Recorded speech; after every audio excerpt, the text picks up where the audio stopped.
Okay, everybody, I welcome you here, and I hope you're all interested in making some money on your bees. And I showed you an expired inspection sticker. I'm going to get the new one up here and show you. We got our new inspection stickers. They just came in. That's what you need if you want to sell some bees. And people are not thinking about actually making money at bees. They're just wanting to play around with them. But you should seriously think about selling enough bees to cover your cost of your habit or your hobby, whichever way you want to call it. And I want to thank Darlene. She sent me some beautiful gift cards. And Tracy has got her Botox for the day. And Al come down with his wife and was learning a few new tricks. And even his wife had learned a few tricks. Yep, look at the big smile. All right, if anybody's got any questions about how to set yourself up in business or why you can't set yourself up in business, that's what I want to hear tonight. The reasons you think you can't go into business. Okay, first up is Israel. Go ahead, Israel. Go ahead. Would weather be a good reason for not going into business? Not an excuse. No? No. Because I get a lot of rain here. I'm in Washington State. Yep. So, and it has like just been dumping every day, you know? Well, if it's pouring, that's one thing, but if it's drizzling or overcast, you can go out there, you can work your hives, you can work your queens, and Al will probably tell you today, I didn't even light my smoker. And Al was brave, and he always used a smoker until he come down. And his wife was even handling the bees with no bee seat today. So we have, and there's Tracy, she was getting her Botox today. Okay, so I got another question here. When putting a starter strip in a frame, because I've been building some frames and I've been putting some starter strips in some of them because I don't have enough wax to like make full sheets for all of them. So when doing that, I got your video and you do the full sheet and you put the string in there, the fishing line. So when you do a starter strip, do you still put the fishing line in the frame? If you're going to ship those nukes, it would be a good idea to put fishing line in it. But if you're not having a large turnover, then you don't need to use that fishing line. We stopped using fishing line probably 2 years ago. Okay. And, you know, you can ask students that's been here, a small 1.5 inch starter strip will draw a beautiful comb for you. Okay. And so no fishing line then? Not unless you're going to ship nukes, you know, it reinforces things. Right, to keep it all so that it doesn't fall apart. Okay. All right. Well, those are my questions that I had. Okay. All right, Sean, go ahead. We're right in the middle of writing a question down, so we'll ask that one first. When we're putting starter strips in, Don, do we need to put a full sheet of wax on each side to keep them from building the burr comb, or multiple? No, you shouldn't have to. Okay. All you need to do is put your starter strips in. You could use a whole hive of starter strips, and you shouldn't have no problem. Okay. So basically, my whole why can't I survive in business, I guess, revolves around enough food for the bees. I can probably swing an easy 500 a month if I need to for sugar. But my main concern is having enough honey for the bees to survive the winter. You'll have more than enough honey to survive the winter, believe me. If your bees is healthy, they will draw that wax out and you'll have no problems. There's 3 people, I keep telling everybody, there's 3 people in your bee yard that just put you out of business. And those 3 people are wouldn't, couldn't, and can't. So if you go to bee clubs and people tell you can't do this and you can't do that, it's a bunch of BS. Come here, see for yourself. And anybody that's been here can see. I'm using starter strips. They're drawing good comb. We sell volumes of the stuff. And I'm trying to pass this stuff on to you. There's no reason that you can't do it. No big secret out there. Don't have to cost you nothing to advertise. Put your name out there. You can get you a web page put up. We got a man here can make you a web page, or you can make yourself. Put a couple ads on Craigslist. One thing to do is become a student, and then you can say, you've got my stock, buy some stock, build it. You can sell it faster than you can make it. Yeah. No reason in the world you can't sell bees.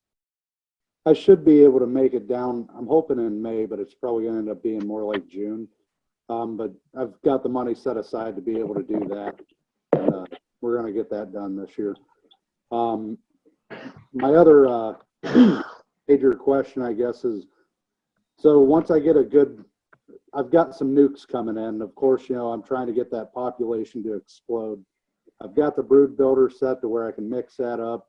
I've got I don't know, I think I have currently like 850 pounds of sugar with plans to buy more. That's a start. Well, once I boost the population in the main hive body and I get my queen cells, when I cut the queen cells out to send them over to the other, to the mating nuke, do I put a super on top of that just to free up some room for them, or how would you do it? If you're wanting to make a number of bees up, there's no point in putting supers on until you're starting to fall behind. When you fall behind, that means you're not making enough equipment fast enough. So then you start putting supers on to collect the honey until you can get some more boxes. Every time we do a nuke, Trent was over here and Al was here, and he can testify. Before noon, we made about 6 or 8 splits. Not even a thing. One frame, make a couple of splits. Put a frame in there with a handful of bees. I mean, you see it. He's seen it right here. I mean, I'm not telling you nothing different. Use the least amount of bees to make the most amount of hives. You don't have to boost that hive till that queen comes back.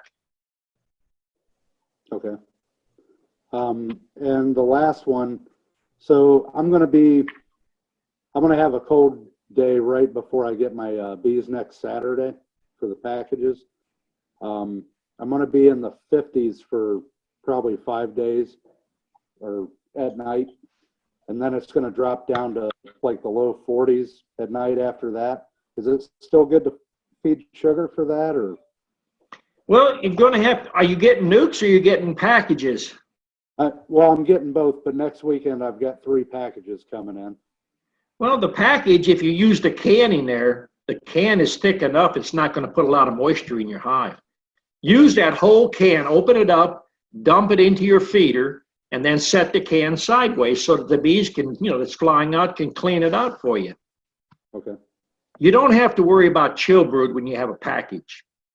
All right. All righty. And that was it. And don't put no nail through the candy. Let them come out naturally. Okay. Okay. Darlene, go ahead. Hello, Mr. E. Hello, Mr. Don. Hello, Mr. Joe May. And Jamie from Alabama is supposed to be in here somewhere, I think. I'm going to meet him pretty soon, by the way. I saw that Joe May still uses fishing line when he uses his starter strips.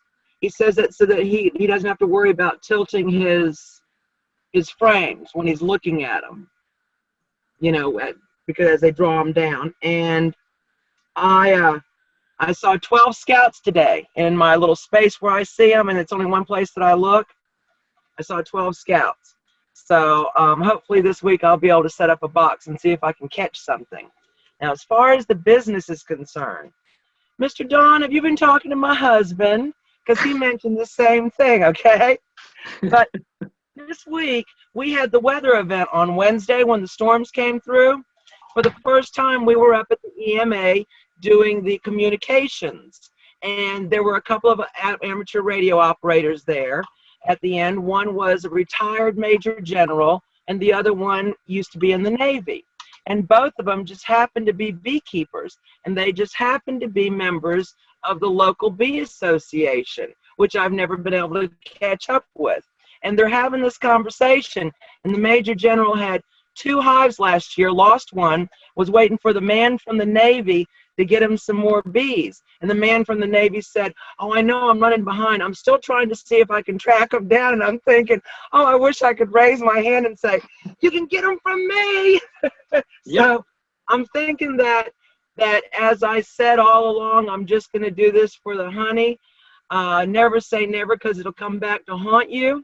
But all I'd have to do is sell a few bees a month, and to people that I know here in the community, and which is the whole county. All you have to do is get on Craigslist or even put a short little post on Facebook. You'll get covered up in orders. You're not going to make queens and nukes and stuff fast enough. When so there's this little bistro, and where there's like 4 places to eat in Ashland, and I said to the people about talking about the bees, because their daughter has bees, and so he asked where I was getting the bees from. I said, I'm getting nukes, and I'm getting them from Jamie. And I told him about it. He said, that's a really good price. See, but I don't want to tell Jamie until after I get my nukes, because he might go up on his price. Okay, so we'll be real quiet about that. But yeah, and so that's all in 1 week that these things come at you. And I do believe that when you look around, sometimes if you got your eyes open, you'll see things that you might have missed. So, but he also told me, the man from the Navy, that I must find a mentor, and I must study and pay attention, because if you've never kept bees before, you know, you're going to need a mentor. So the next time that I see him, we're having a meeting in 2 weeks, I'll go ahead and tell him all about you. Thank you very much. Tell him you know me. He'll smile. I said, well, it'll be another way for me to promote you also. Well, you need to promote you. You don't need to promote me. I'm spending time promoting my students. They need the business. I'm trying to slow down. I get to sit down more. Sir. Yeah, well, next year maybe, because I'm going to have a lot of questions as soon as I get my bees. But anyway, thank you very much. Appreciate it. All right, Joe Millwood, go ahead. Don, you were talking about going in without smoke. Do you have any tips on that, or do you keep a smoker lit with you, or you just go in and if they're pissy, they're pissy? Well, when I'm working my bee yard, I very seldom light my smoker. I mean, we had one smoker going today. Trincy was using a smoker today. When she left, Al and his wife we probably went through a half a dozen hives, and I didn't use no smoke. I normally don't light a smoker unless I have students, because I can't predict how far and how fast they're going to run. And if they start running, it stirs the bees up. So bees normally ain't going to bother you. So you don't usually get stung even going in without smoke, is what you're saying? Not really. It's all in the mind. If you think you're going to get stung, you get stung. They smell it on you. They smell the fear, I guess, huh? It's the fear in your mind. Your body throws out a fear pheromone. It's the same thing I put on videos over and over. If you go up someone's driveway and 2 big old dogs come running at you, the hair on your arm starts to stand out. The dog can smell that fear. And once the dogs smell it, same thing with the bees. They can smell fear on you. So when you're doing your splits, you're showing that you're cutting out the queen cells. You crowd them and make the queen cells that way. Yep. Is that strictly what you do, or do you have like timing boxes and things and produce your queens with cell builders and timing boxes also, or do you just strictly cut the cells out of your boxes as you're going through them? I usually run enough boxes out there I can have more than enough cells to cut. And a cut cell that the bees have produced themselves is far better than a grafted cell. I can teach people to graft, but there's not much point. You could not build hives fast enough just cutting cells, believe me. Even if you got 5 or 10 boxes out there, if they're set up properly, each box is going to produce 10 to 15 cells. We opened up several of them out there. It had 5 and 6, 8 or 10 sometimes in them. I crowded mine down like you said, and I probably fed them about 25 to 30 pounds of sugar. And they the other day, and they were covered up pretty good. And I got about 2 weeks to check them again. I'll be on the 18th. Is that sound like it's on par with them building cells, or should they already be building clean cells? Are you putting them in 8-frame boxes, or are you putting them in 5-frame? I only have the one hive right now that's in the 10-frame, but they're loaded down now. Well, 10-frame takes you a lot longer to produce cells in it because you got so many square inches in there that you got to overpopulate. That's why a 5-frame box, you can produce twice as many cells faster with less resources. Start building you some 5-frame boxes. I got some 5 frames ready. Yeah, you need a bunch of them. All right, I appreciate it. Okay. Ernest, go ahead.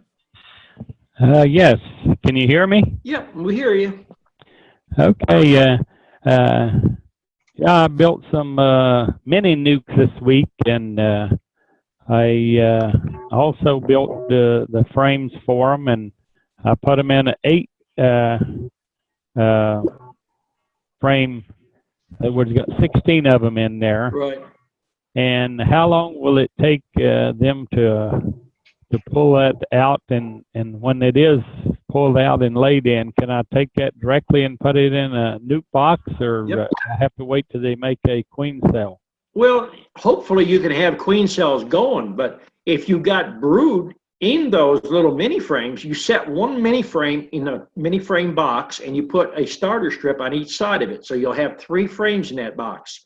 If they've been laid in and you shake a few extra bees in there, they'll make cells in them boxes. But if you have a couple other hives, you want to crowd them to where you have cells. The ideal thing is to cut a cell out and put it in there with 1 frame.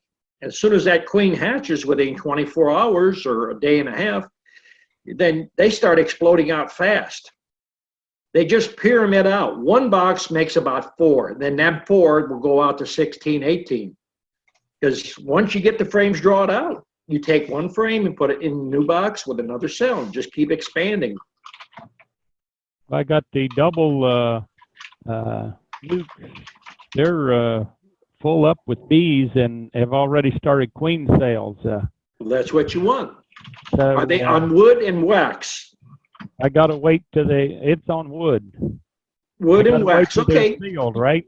You got to wait till they're sealed, and you want to wait till they turn a light brown, and then the end is a little bit lighter. Then they should be within a day to 2 days of hatching. And just take a little steak knife or a boning knife, whatever you feel comfortable with. I usually use a paring knife or a small steak knife. Then you just cut a plug out and put that plug into your mini nuke or a 5-frame box, whichever way you want to go. Well, the drawback with that is those has the wires in it. So you have to get in there with a pair of side cutters, I guess, and cut the wire. I mean, you can do it. There's no such thing as you can't. It's just inconvenient. mm-hmm. That's why we make our own wax, because the queens will, or the bees will put the queen cells. The best queen cells will be right over the wire. They figured out that you can't cut them that way. They're smart. Right. Well, I got the 4.9 starter strips in there. Will they draw that down as 4.9, or do they measure off by the size they are to make the cell? Or If you keep putting 4.9 in, they're going to continue it. okay, I've got it in about all of them. At least one in the center, and then I have just a flat wax on either side of it. What you want to start doing is just letting them draw their own comb down, and don't buy no more wax with wiring. That's the #1 reason why we went and started using fishing line, to show people with fishing line it reinforces those frames.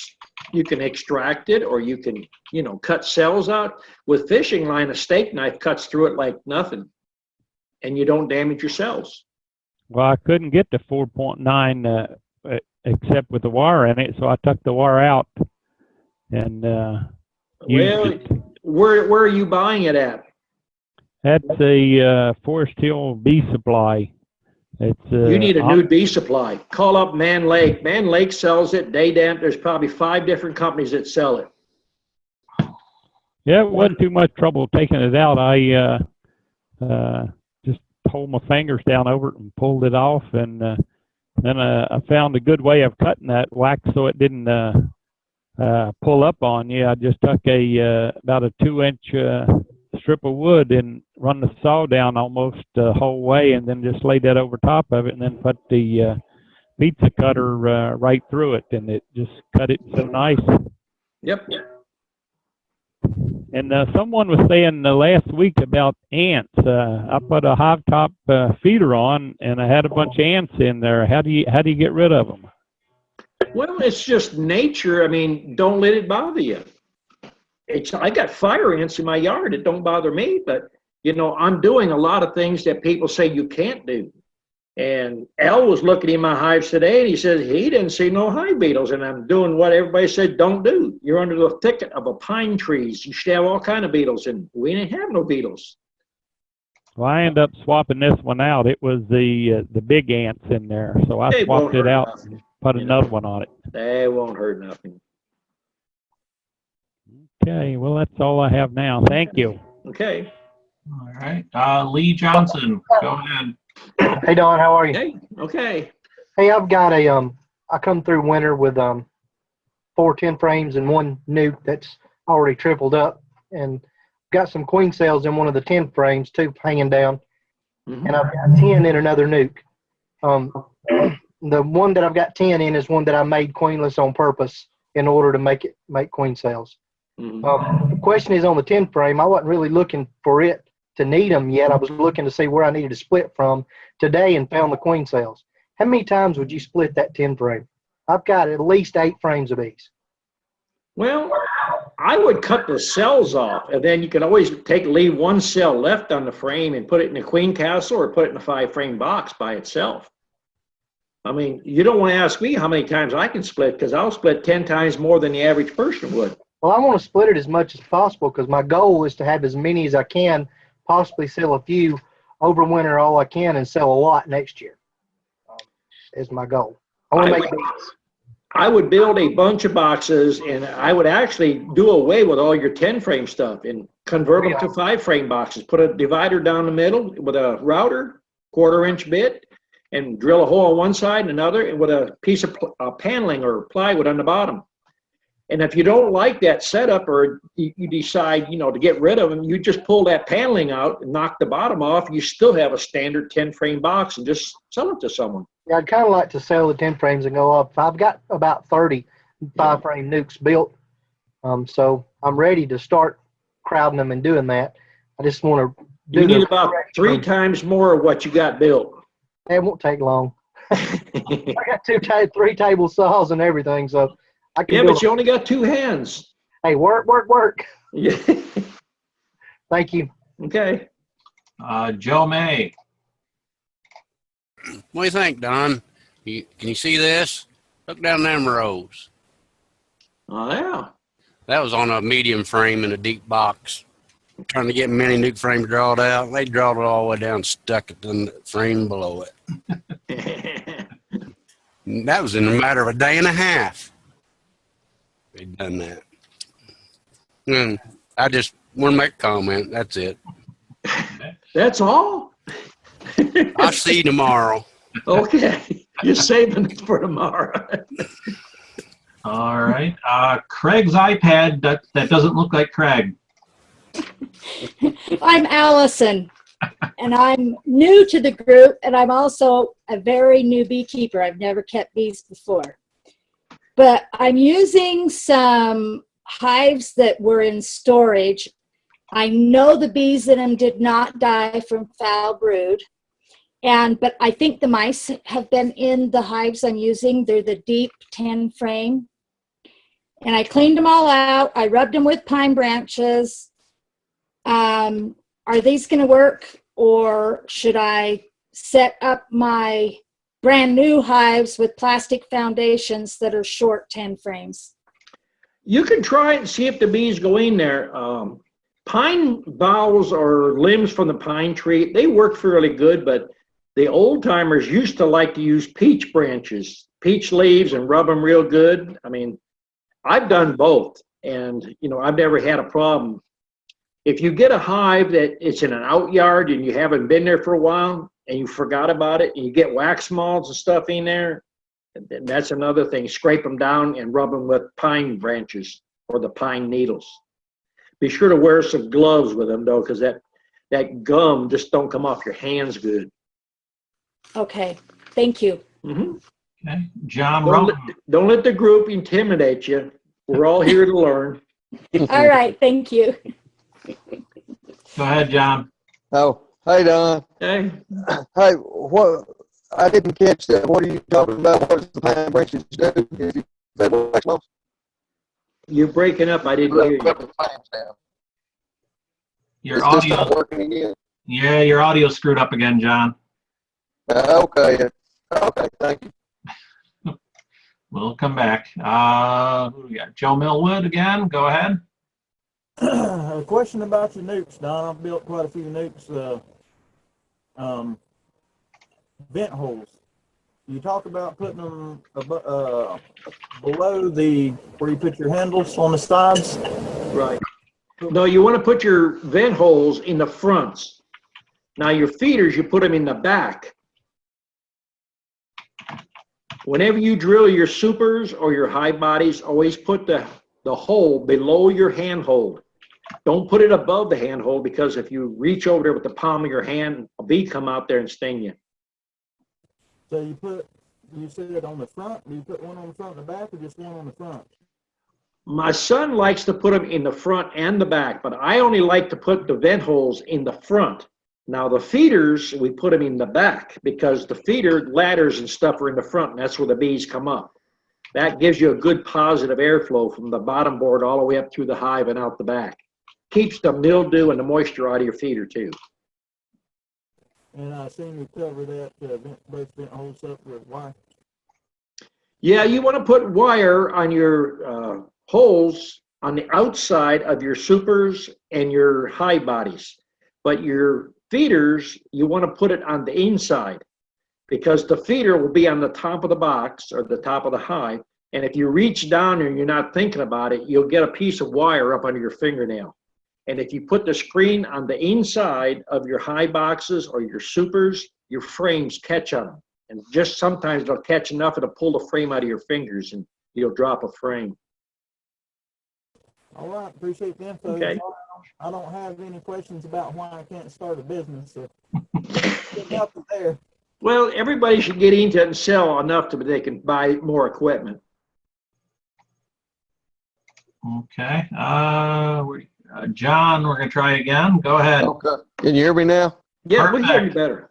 Okay. The first time you go to me, it distorts it, and we have to go out and come back in. But what did you say that you rub the pine branches on the pine? What does that do? No. You're breaking up again. It done the same thing again. Okay. Sorry. All right. Okay. Jerry, did you have a question? I seen you put your hand up a couple times. Yeah, I'm just gonna make a comment on the starter strip.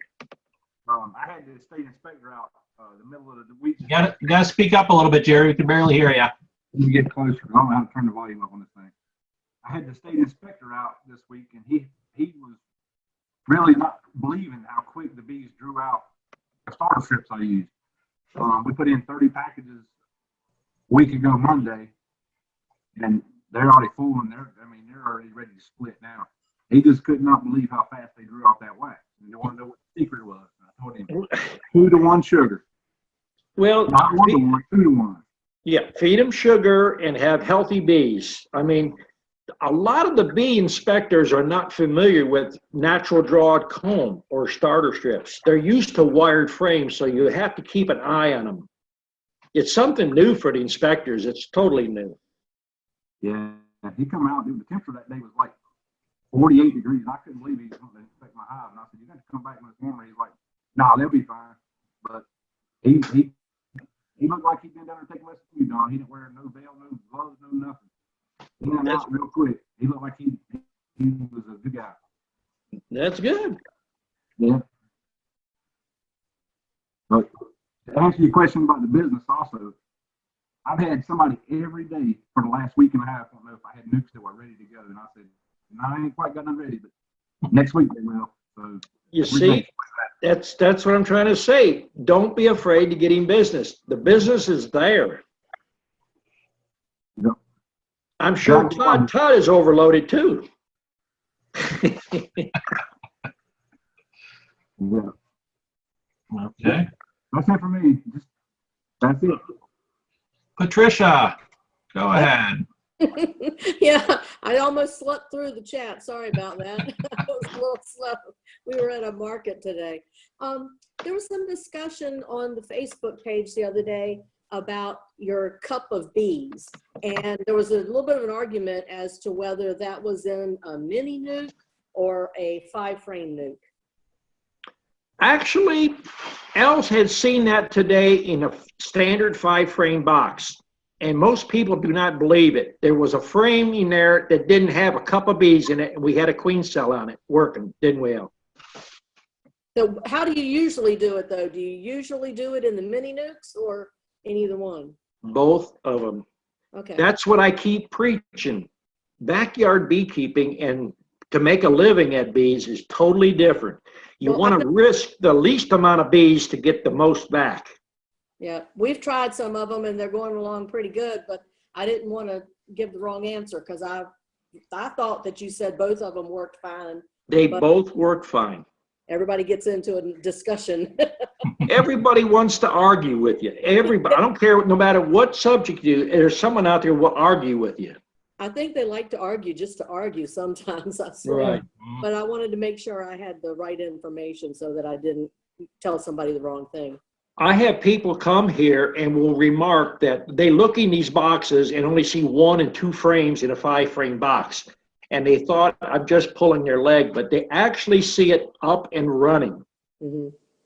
And the next thing they say is, you just got a frame of bees in there and there's no hive beetles. What are you doing? I mean, I'm not doing nothing different. I'm managing my bees. That's what I do. When a hive gets dirty, you change the box out. That's your biggest thing. Right. Yeah. Well, I'm following your advice and things are moving forward pretty good so far this spring. We had a pretty hard freeze last night. I hope that didn't hurt anything. We had about 28 degrees and a heavy frost all of a sudden caught us on. As long as you don't make too many real thin splits before Easter, I done learned my lesson on that. So I make them a little bit heavier now than I do. After Easter, I start cutting back and I split like crazy. I mean, I could take 3 students out there and I can split faster than they can pick the boxes up and move them up on the stands. Yeah. Well, we went into one the other day where we had pulled some things and full of queen cells and we were cutting them and putting, my queen castles are full, my nukes are full. So things are going good. Good. Okay. Jason Bragg, go ahead. Hey, Don. Hey.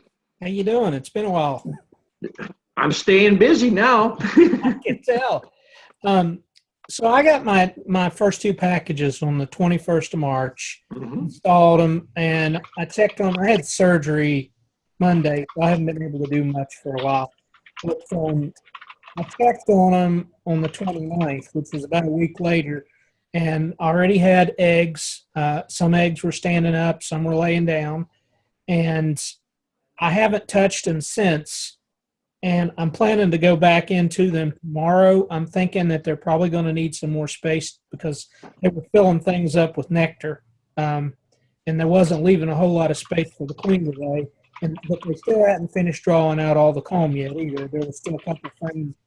You put the packages in 5-frame boxes or you put them in 8-frame? 5-frame boxes. They're not overloaded yet. Okay. They'll start putting nectar in a lot of them frames as they draw them out.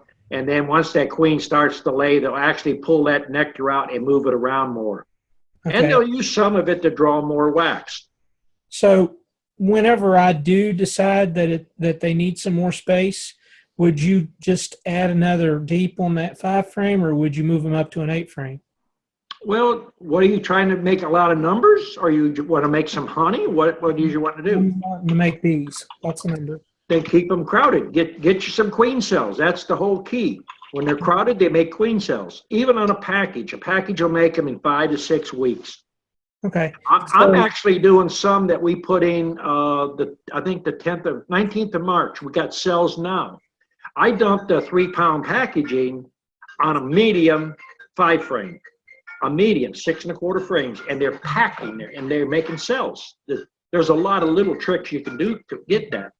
So, but now I won't be able to split any bees off of those until some brood hatches, right? Because they've got nothing replacing what their current bees.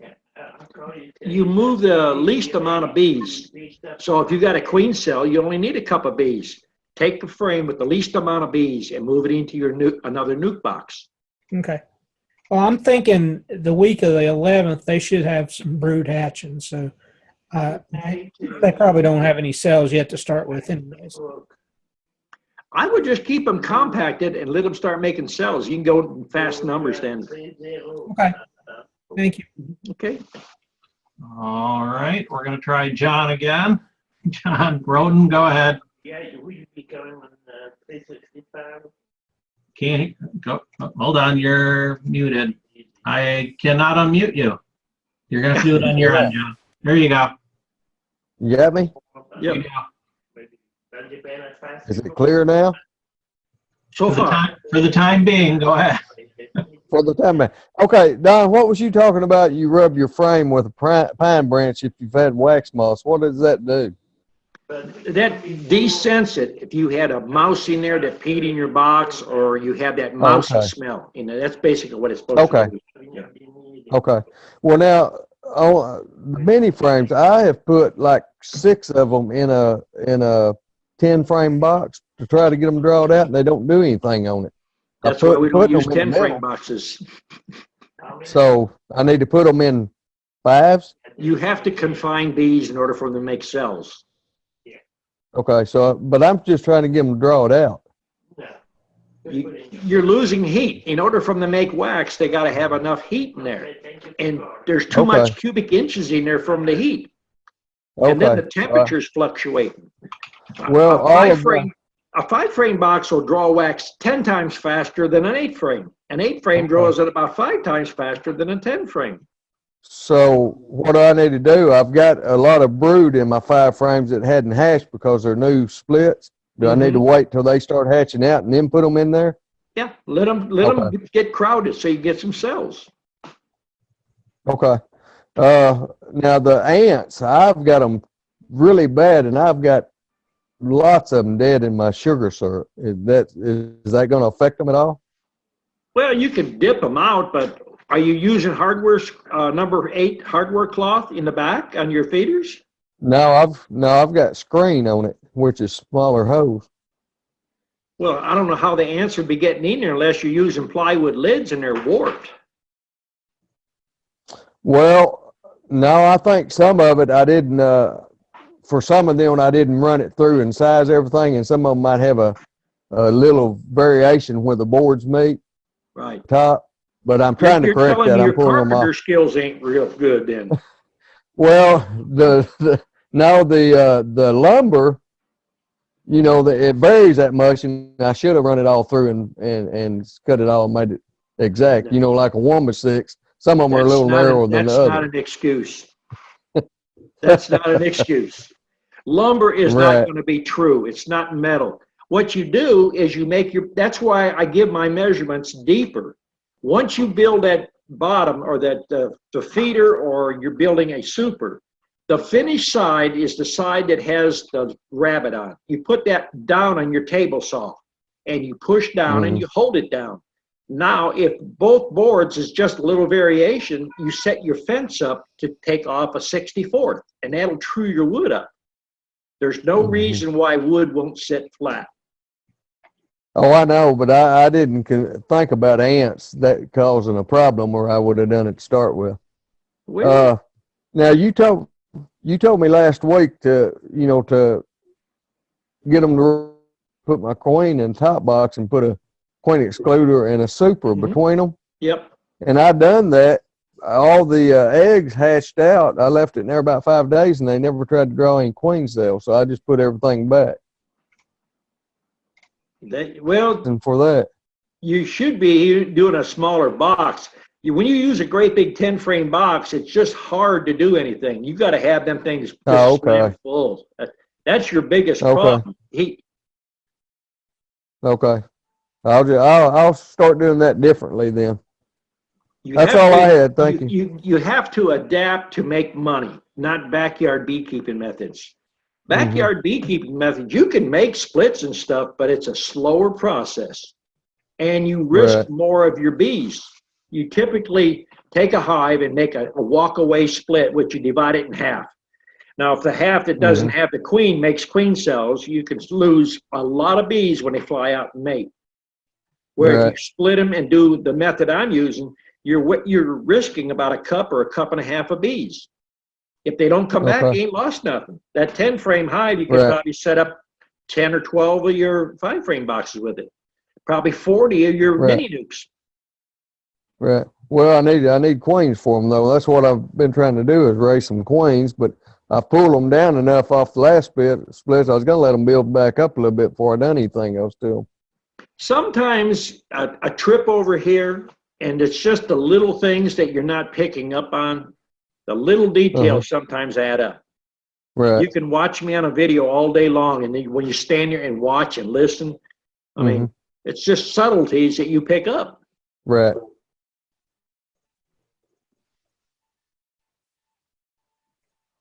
That's all I had. Thank you. Okay. All right, John R. Go ahead.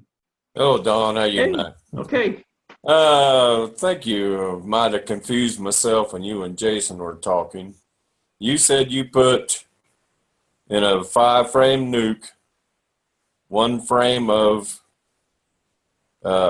brood, a queen cell, and just another frame. That's all you put in them?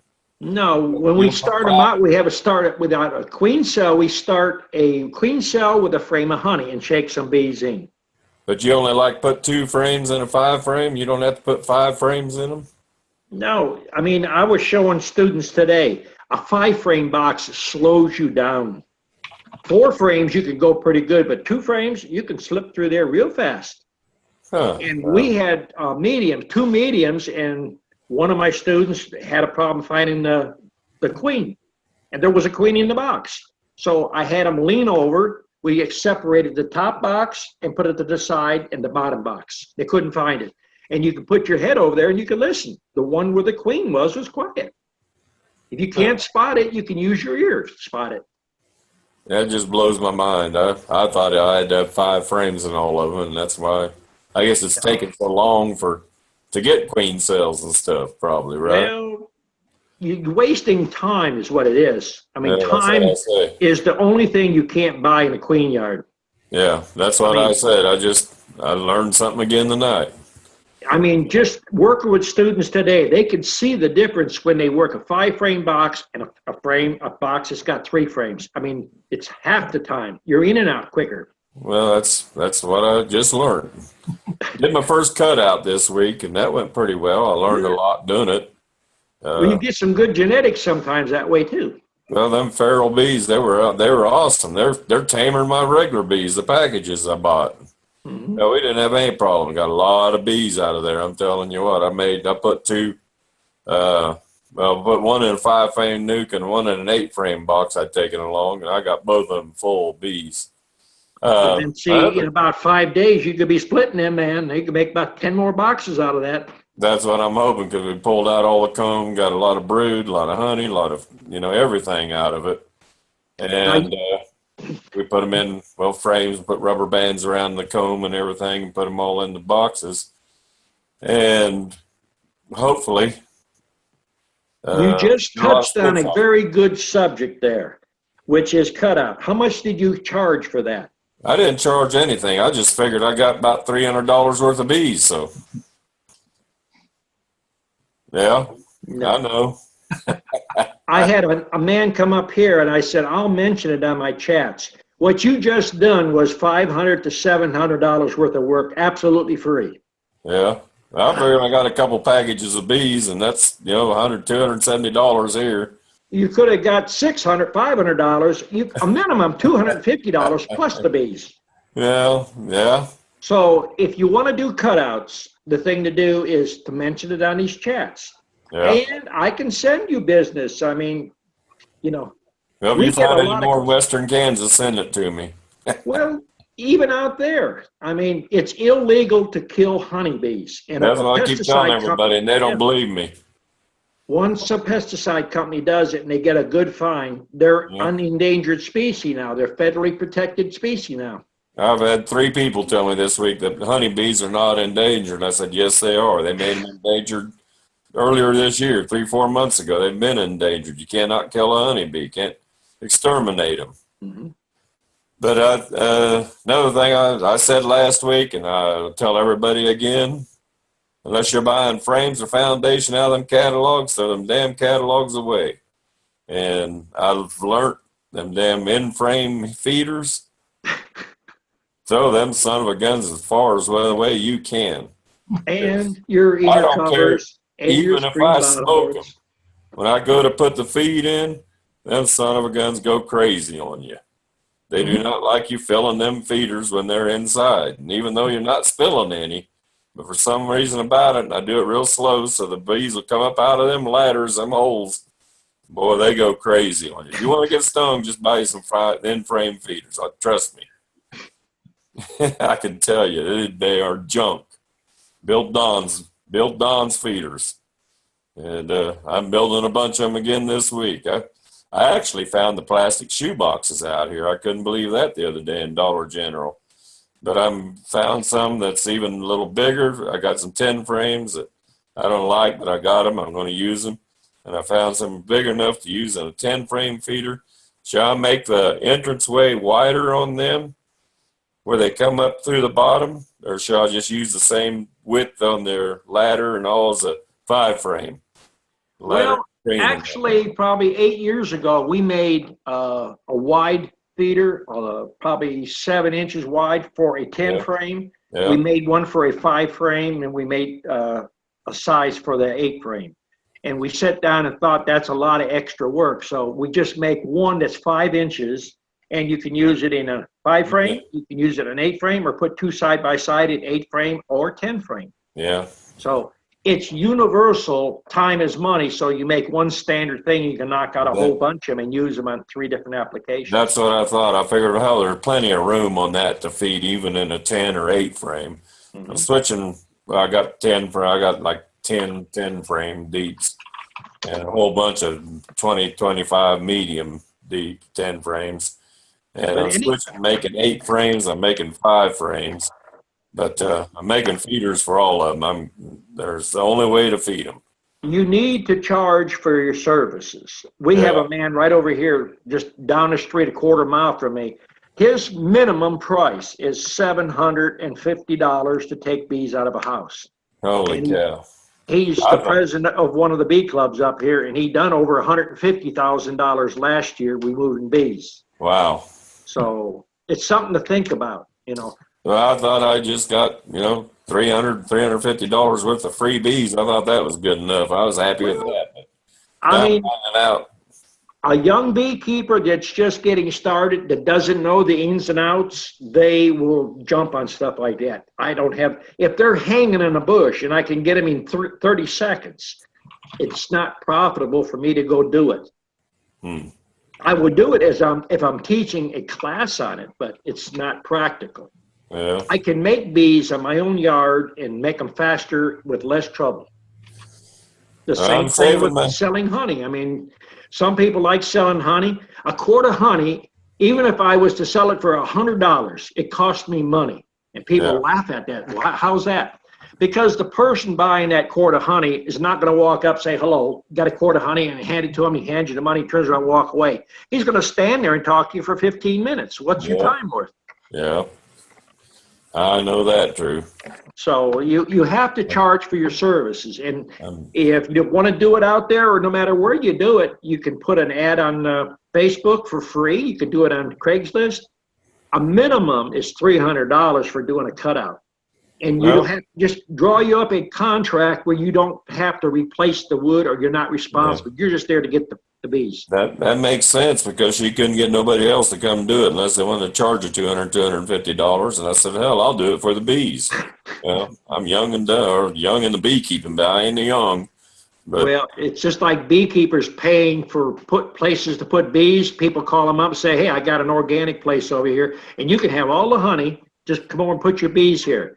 Well, I charge for that. If they don't want to pay me, they can buy their own bees because you're not making honey on a pollination job. yeah. You're losing bees.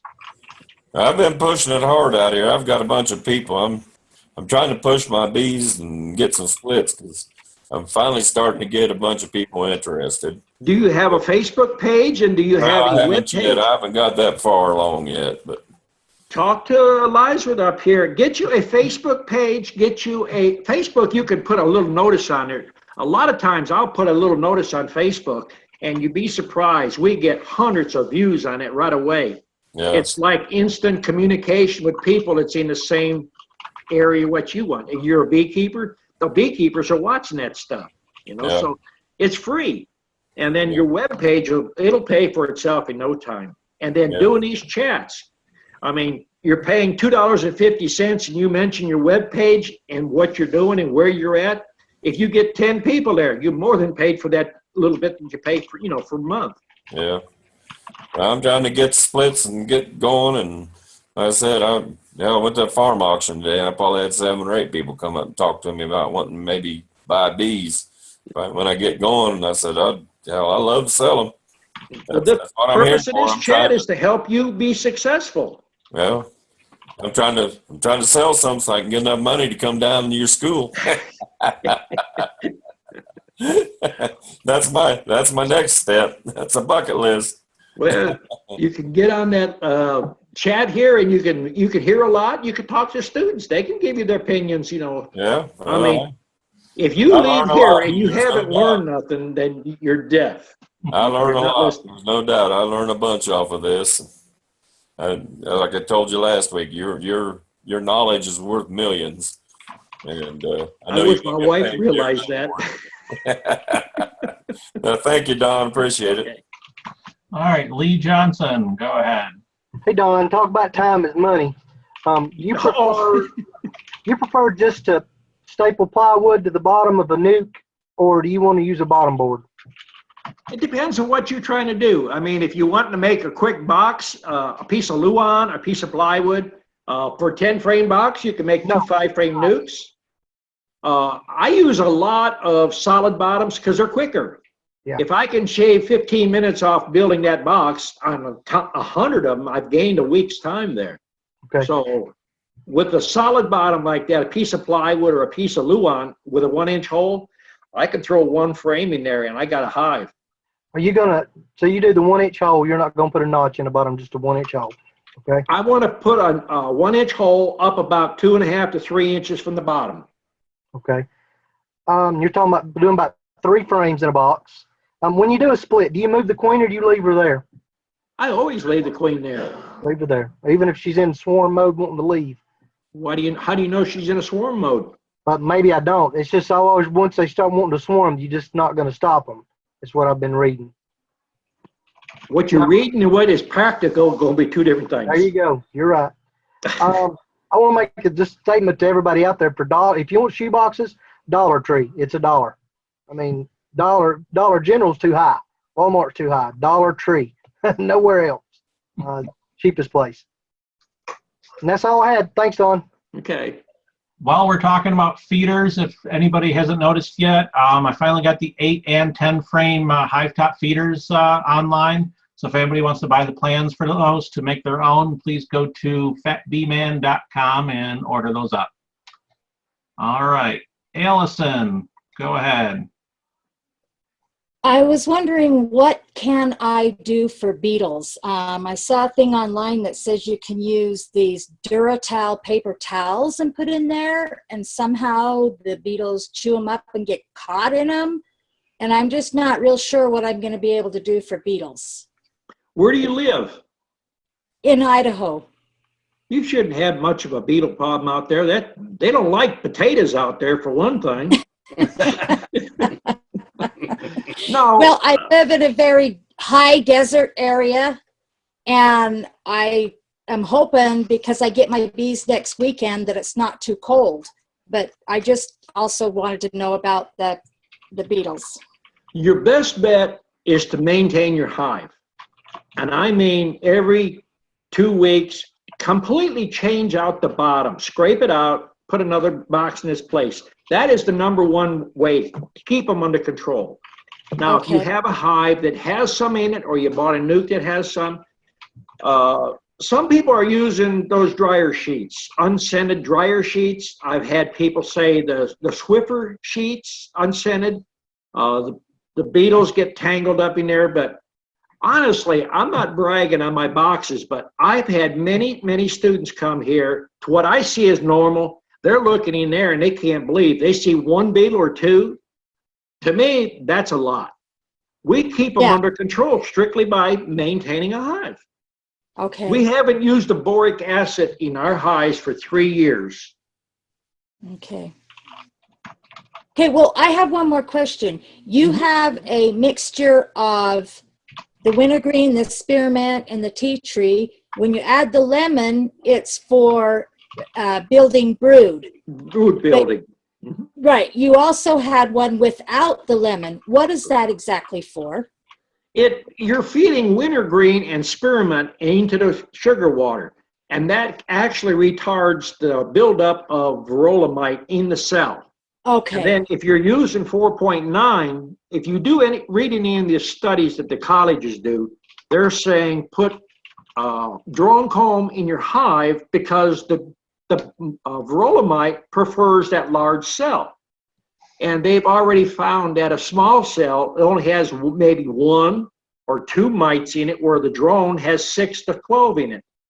So by using a combination of feeding those wintergreen and spearmint in their feed, they will less likely reproduce than by using small cell. Each little thing is helping down the road.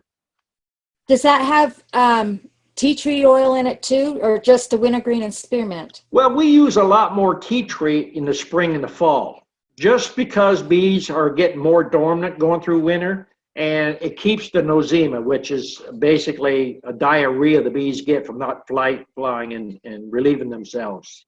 Okay. I believe in oils to treat or prevent, and rather than, I do not use tylosin or terramycin, any antibiotics in my hive. I haven't put antibiotics in since the early or the mid 80s. And I just found out that we don't do it. Yeah, that's what I'd like to do also. So, all right, thank you. Okay, Joseph Millwood, go ahead. When you were talking about taking a queen cell and a couple of bees to make a split, you had mentioned building them up when she comes back. So when she comes back and you see she starts laying, I'm assuming that's what you're talking about, right? How are you talking about building them up? Just putting another couple of bees in, or a frame of brood, or what? Frame of brood. That actually was brought up at the bee yard today. I have 8-frame hives sitting out there, and they asked me what the 8-frame hives is. We have a 5-frame box with 1 frame in there and a queen cell. When the queen comes back, she's always going to bring back a lot more bees than when she left. So you've got a large amount of bees in there. Then once you see that she's starting to lay, you go over to your 8-frame box. You can either pull 1 frame out of one 8-frame and go to the next 8-frame and pull 1 frame. You want to take a frame that's hatching. Want to see the bees hatching in front of your eyes. Set those right into the one that the queen just came back, and that hive within 3 days is bursting. Each frame is like putting a 2-pound package in that 5-frame box. So you're saying you use 1 or 2 frames? Yeah, you don't have to take both frames out of the same hive. What are you running in the Nuke at that point? Are you running 3 frames in the Nuke after you've got the mated queen in it? I'm usually running 1 frame of honey in there, basically. I'll put 2 frames and 2 frames of, or a frame of foundation with a new strip in there, starter strip. All right, appreciate it, Don. Okay. Okay, Al Taylor, go ahead. Thank you. I would like to just make a couple of comments. We had a good visit with Don today, and I appreciate Princey bailing me out for not having my hive tool. Always bring your hive tool. And another comment that Don made was that we must have gone through, 40 hives, and I think we saw 2 hive beetles in all 40 hives. The other thing that I found most interesting that you can't find in a book, and you can't find it in even the videos, and that was in seeing and working with Don and finding out how the hive and the bees talk to you and learning how to read what they're saying. And I know that sounds kind of silly, but it was amazing. After a while, literally, Don could tell you what the bees were saying. It's well worth it for anybody to come down and visit with Don and get a hands-on. I mean, you just cannot get that anywhere else. So I highly recommend it. Okay. Thank you. All right. That's all. Jojo, go ahead. Hey Don, how you doing? Okay. Good. I got a few questions. One of the questions actually pertains to what we were talking about last week. I had talked about that my queen cells were torn down. I did actually find a queen in there, but I never did ask the question. What you said to me was, you said, was it torn down from the side or from the top? What's the difference? If the queen hatches at the end of the queen cell, it'll look like a perfectly round hole, nice and neat. If it's cut on the side, it'll be elongated, cut because the queen is chewing it down, or the bees are chewing it down, and the queen actually stings the other queen through the side. Gotcha. Okay, well that makes sense. Let's see, another thing that I wanted to ask is, when you place a queen cell into the nuke, I've seen different things that when you put a queen cell in there that you shouldn't open it back up for so many days. And I wondered if it was fiction or myth, or do you go right back in it in a short period of time to see how the queen's doing and things like that? And actually, we talked about that today in the bee yard, and ask Al if he remembers how often we go in there when we have multiple cells. Let Al say it, or Trency, either one. They was here today. Okay. Yeah, I was surprised because in some instances we were going back in 15 or 20 minutes to see what was going on in the hive. So that's a myth that you don't wait for a long period of time. That's a good thing to know, that's for sure. Well, the thing to do is, if you want to learn commercial beekeeping, focus on people who's willing to teach you that make a living at it, not people that's got 5 hives and an expert at everything. Yeah. I'm not an expert at anything. I made a lot of mistakes. I'm going to tell you right up front, whether it hurts your feelings or not, what will work and what don't work, what you lose your money on and what you make money on. Sure, I appreciate that too. That's why I'm here. Let me see. Oh, one other thing I wanted to comment on. Last week you made a comment about lizards around the colonies. You found a lizard. Oh my God, my colonies were all calm all week long. I've been back there working them. And then I walked back there with my wife yesterday evening. Man, one stung me on the arm, one stung me on the neck, one on the chest, 2 on the shoulder, and she was gone, you know. And I'm like, what the heck made them so hot? So I went walking, I geared up, I walked back there, I started looking around. Sure enough, there were two lizards right up underneath that nuke, and they must have just been bothering them. And boy, it really fired them up. So that was good advice. Well, you must read a lot of stuff, but where did you ever hear anybody tell you that, in a book or anywhere? No, nobody ever said anything about that other than you mentioned it last week. That's 65 years of trial and error. Well, brother, it sure did make a believer out of me, because like I said, I got lit up pretty good. Yep. Well, Don, I appreciate I'm only trying to tell you what is common sense. That's all I'm trying to tell you. Yep. I'll tell you one thing, you do a good job at it. Okay. Thank you. All right, Joe May. Yeah, for those out there that's worrying about selling bees, I want to share a little something with you. This is a call log of this week, just the states. Mississippi, Indianapolis, Indiana, Alabama, New York, Nebraska, and that's all I see right now. But that's just a few just this week. So they call from all over. That's all I got to say. All right. Let's see. We got Ro. Go ahead, Ro. Yeah, I was just going to give you an update. After talking to you last week, we got rid of all of our boxes. Well, we put them all in storage, hoping we can figure out something with them someday. But for now, we've built all new boxes with brand new wood, and we ordered new frames from Man Lake, commercial frames. So we got those in and all put together. So hopefully this time when we get our new bees in from Mr. Wade, they'll stick around and try to leave on us. We're hoping it was something with the wood that made them skedaddle like that.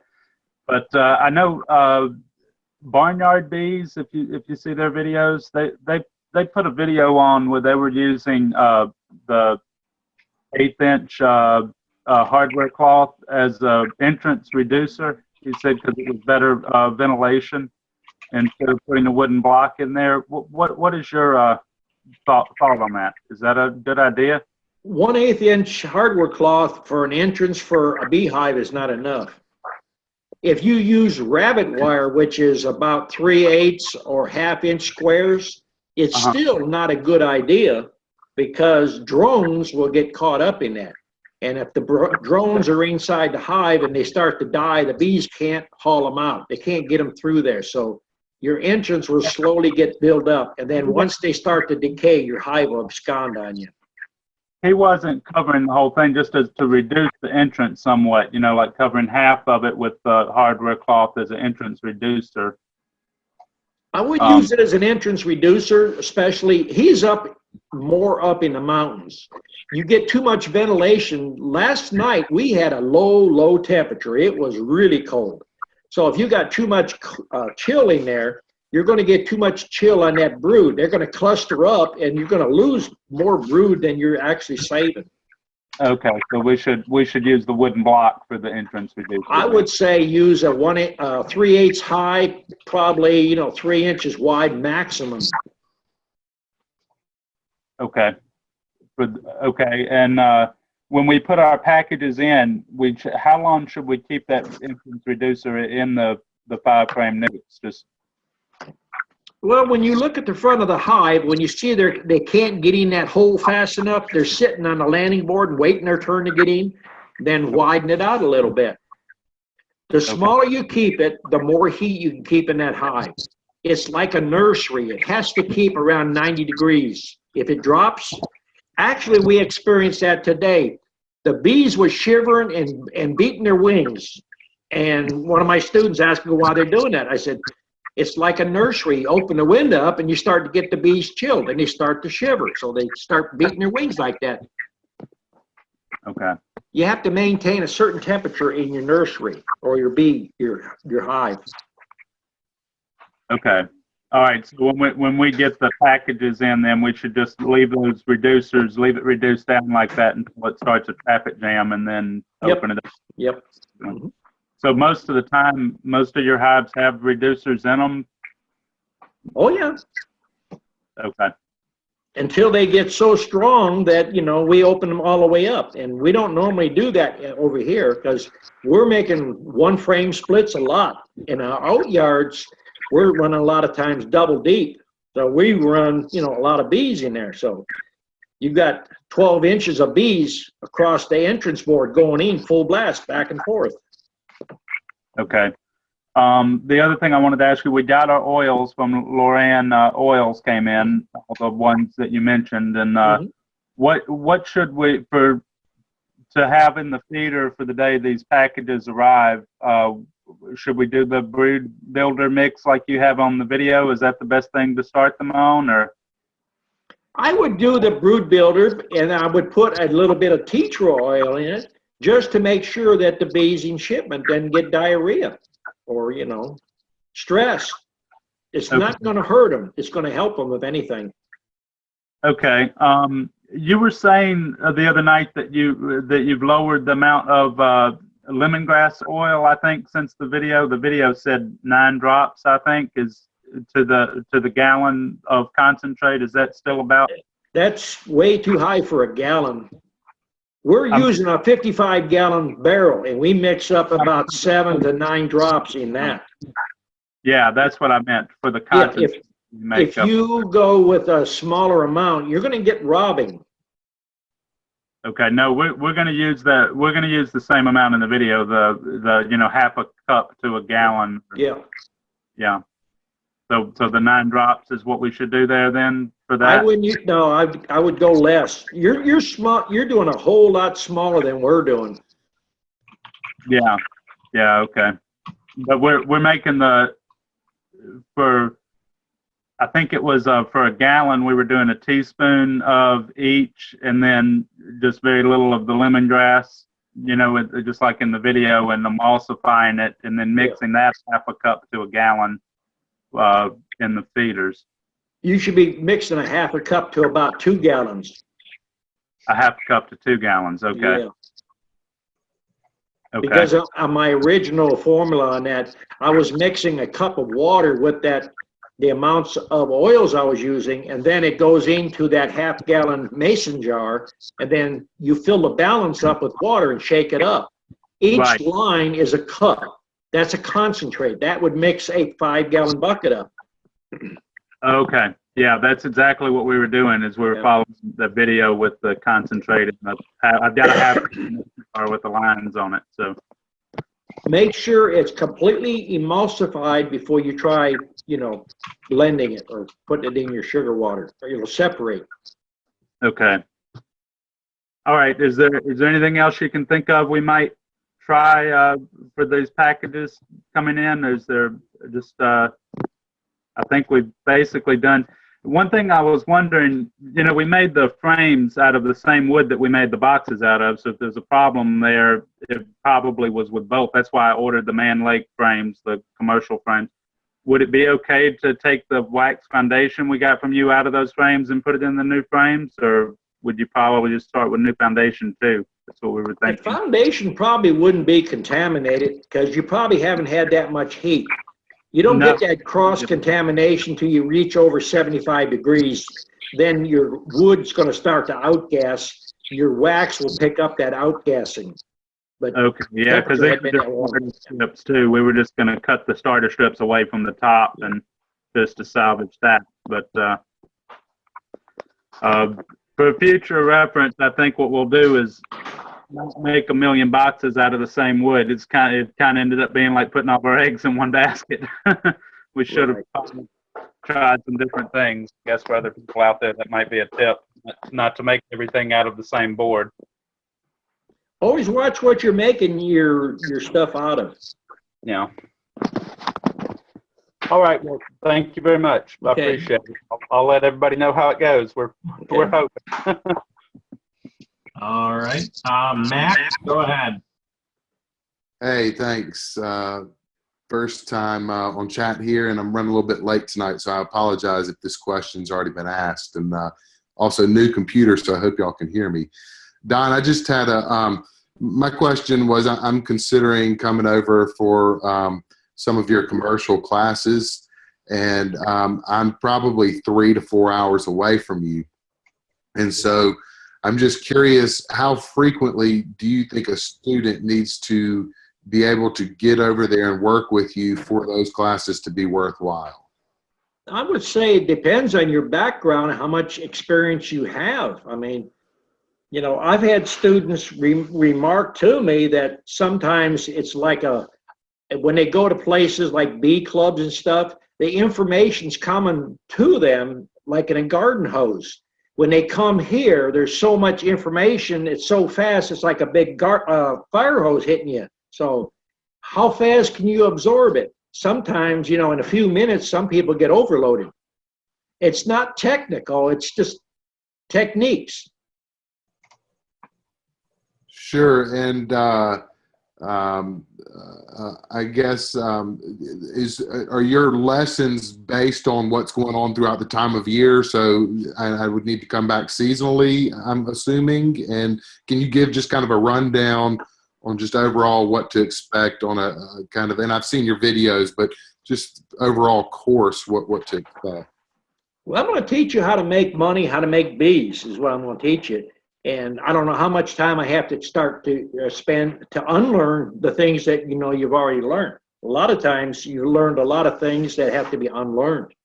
Bad habits are hard to break. The less you know, the quicker you can learn over here. Sure. All right. Well, hey, I really appreciate it. I'm lacking on a lot of common sense, and I know in a lot of videos you talk about the common sense. Well, I teach common sense here, so it's basically watch the videos, and then once you can understand the videos, then come over.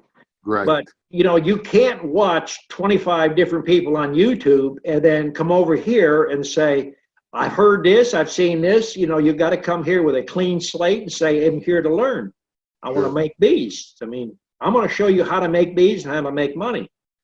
I don't want to spend all my time, saying this is what is going to work and that ain't going to work because, I mean, that's just counterproductive. Great. Well, hey, I appreciate your time, and hopefully I'll look forward to meeting you here soon with an open mind, and I appreciate it. Thank you. Okay. Okay, Patricia, go ahead. Don, do you ship nukes? I have a couple of students that will ship them. We don't have the time anymore. Where do you want them shipped to? Well, I'm not sure what I need to do to prepare to ship nukes to someone else. Oh, well, if you want to ship them, you have to build your 5-frame boxes a little bit narrower. See, a standard box is 9 1/4 on the outside. You want to build them 8 1/2 so that your frames sit a lot tighter in there. They don't slop around. Go back, yeah. Okay. Right. So, and then if you're going to ship them, what I've found is you want to cage your queen. That way, when the That the other week, yeah. if the queen goes between the frames and they're moving around in there, what we normally do is we'll put a small block in there and shoot a staple from the outside, or a brad basically, just to hold a piece of wood in there, keep them tight in there where they're not moving around. We put the queen in a cage. I learned that 25 years ago because the way they leave here and the way they get to where they're at, they might go through 5 or 6 banging and bumping, and the queen will always be in good shape. And always ship with fishing line, or ship at least 3 or 4-year-old frames. Don't ship new drawed wax because it ain't gonna make it. Right, it's too loose. And It breaks off at your honey band. Right, what do you do for ventilation? You want, we have a large drill which drills a hole on the top, and we don't use a migratory lid. We use a flush lid, and we put brads in it all the way around, or staples. We put 2 holes on the top, and we put the screen on the inside across the holes. And they're the size of a cannon lid. And then on the front is a 1-inch hole, and the screen has to be on the inside. Okay. Because you don't want the postal employees catching their finger. Yeah. What do you do for food? Yeah, and if you ship single nukes, you have to cut a board or a 3/4 stick, 3/8 by 3/4, and you want it to stick out on the side, 6 inches on each side. It stabilizes the nuke, vertical position. And then buy you a rubber stamp with an arrow pointing up, and put another stamp on there, or buy the stamp or labels, fragile honeybees, live honeybees. Okay. And then you need one of these. These have to be attached. These are your shipping permits. Every state gives you one. Oh, okay. See, Well, that has to be on the nuke. Inspection, I've already been inspected. Is it a different inspection for shipping? No, you got stickers like this from the state? Yeah. Okay, you put that on now. It depends where you're shipping. Now, if you ship to Massachusetts, you have to get an import permit or you have to have a photocopy of your inspection, not this. This is just the sticker. Right. Your inspection is the long form that's filled out, your hives and everything. That has to be attached to it going into Massachusetts. And there's 2 other states, I think. And you can't ship bees in or out of Arizona. What do you do for food while they're in transit? You got honey in the frames. And you just let them have that while they're being, okay. A nuke, I've shipped them clear out to Washington State, and they've taken 8 and 10 days. They arrive alive. Okay. Shipping a nuke is totally different than shipping when a customer picks up. Right. You have to look at that frame and you have to estimate the time that the bees are going to hatch. Mm-hmm. Because if you have a full nuke and you've got 2 frames in there, now you put 2 more pounds the next day or the 3 days from now, 2 more pounds. And then 6 days, you've got 12 pounds in there. Now you have a situation where they overheat and they get hot and they're dead. So you want eggs and larvae more so than No, brood? you have to have cap brood in there, but you have to look at fresh cap brood rather than stuff that's ready to hatch. Okay. All right. It's just, you have to learn by experience on that. Yeah. Well, I've had a couple of people ask me would I ship nukes, and I don't know yet. Well, if you ship a nuke, you got to charge at least a square box, nothing on a fancy, solid bottom, $25 just for the shipping box. And you do not want to ship in cardboard. Cardboard will collapse on you. You want either plywood or regular 3/4 with 3/8 plywood on the bottom, or you can get by with paneling on the bottom. Okay. And have to be stapled good. Yeah. Yeah, the post office don't like it if the bees get loose. It won't get loose, but a nuke ship should be you should get at least $25 for your box and $175 for that. And depending on where it's going and how much you have to do, you want to insure them for about $25 more than actual cost. Okay. All right. Okay. Trency, go ahead. Can't hear you. I got you unmuted. No. She's muted now. There you go, I think. Okay, can you hear me? Yes. Okay. All right. So I'm going to go back to a conversation we was having a little bit of go about the nukes with just the solid bottoms and the 1-inch hole. I know we've done a lot of those today. So what is the advantages of having the those boxes versus the ones with the reducer bar? You mean with the standard bottom board with the landing board and everything? Mm-hmm. Well, you want to start them with a solid bottom.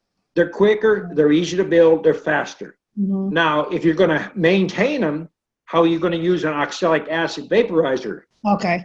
So that's the downfall of the stuff. Okay. You can use a fogger and you go through and fog with that hole. You can do that. Okay. But everything in beekeeping has got give and take. You have to go for a happy medium, what you want to do.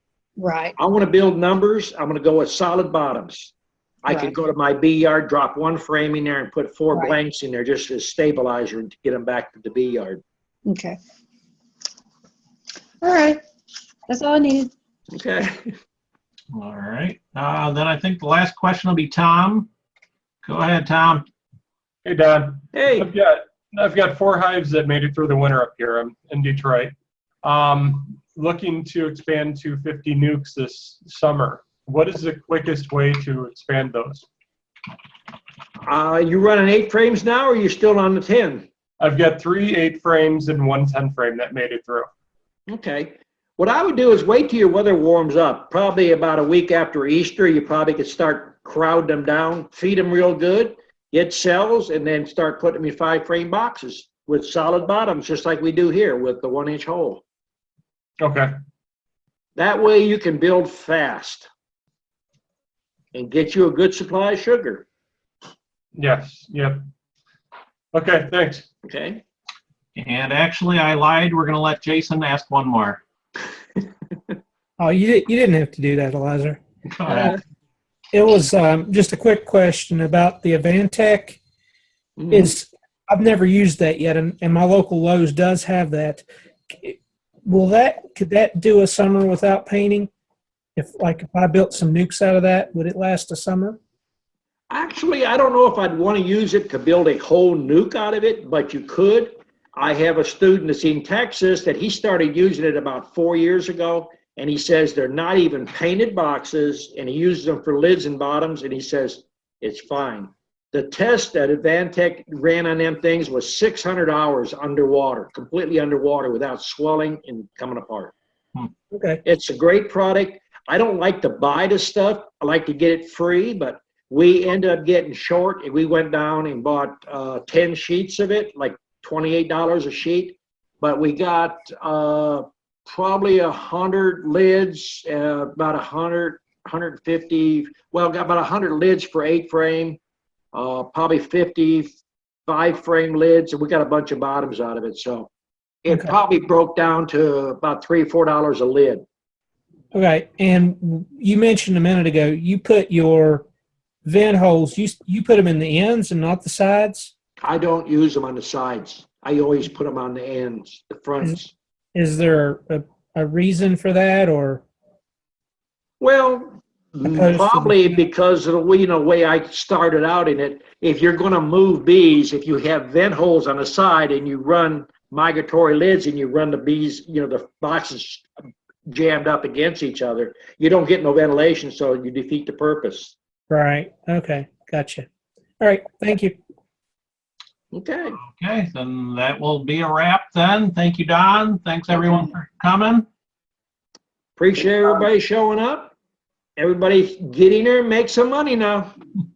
See you next week, everyone. Okay. Bye. Thank you. Thanks, Doug. Y'all have fun tomorrow. We will.